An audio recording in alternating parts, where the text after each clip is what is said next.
Hello, NC Explorers. Your week in eastern North Carolina starts right here. And if you've stepped outside lately, you've probably noticed something shifting.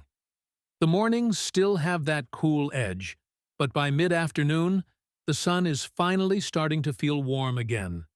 Everything's turning green, pollen is settling in whether we like it or not, and this is that short window where it's actually perfect to be outside, before the heat really kicks in.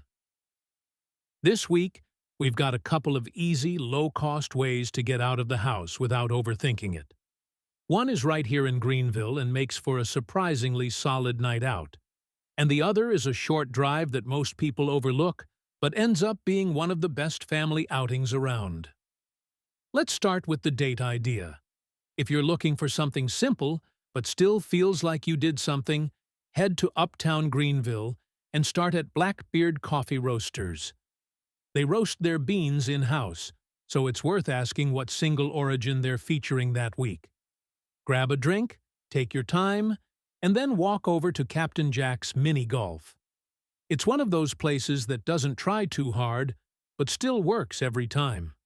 The pirate-themed black light course makes it feel just different enough, and if you go in the evening, the whole place has a better atmosphere. They even throw in free popcorn with every game, which is a small detail, but honestly makes it more fun than it should be. The whole night takes maybe 2 hours, costs around $17 per person depending on when you go, and if you want to stretch it a little longer, Insomnia Cookies is right there for the walk back.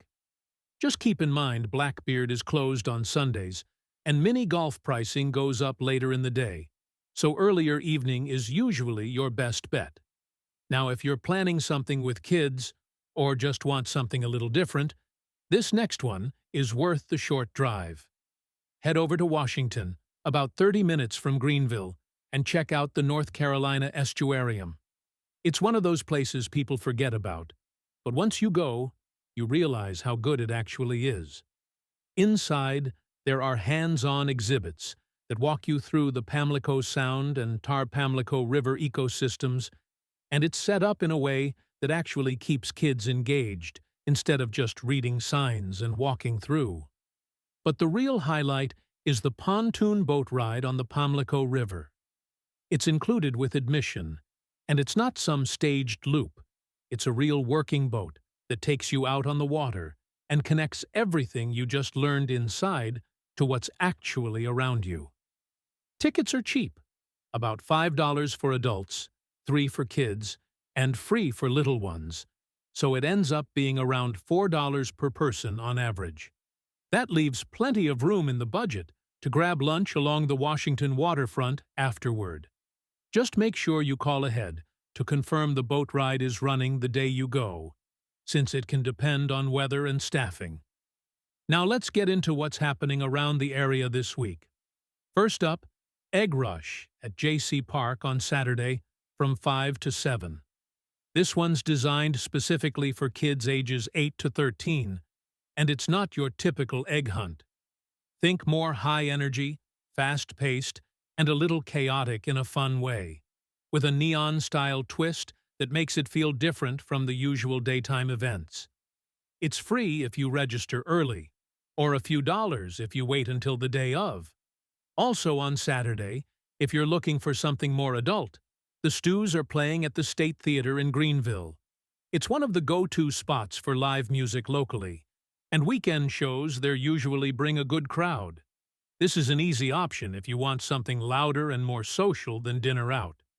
Just check their page for exact showtime and tickets. And don't wait too long because shows there tend to fill up. Then on Monday, there's something a little different. Shaping the East at the Riverfront Convention Center in New Bern from 2 to 5. This is part of the Eastern NC Future Forum, and it's more of a regional, professional-style event focused on where Eastern North Carolina is heading. Things like economic growth, workforce changes, and how the region is evolving.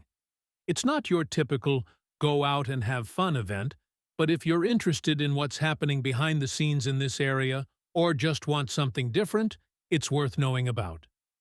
Just note that the evening Taste of ENC portion is already sold out, so this afternoon session is the main opportunity to attend. Before you head out this week, here's one quick local tip.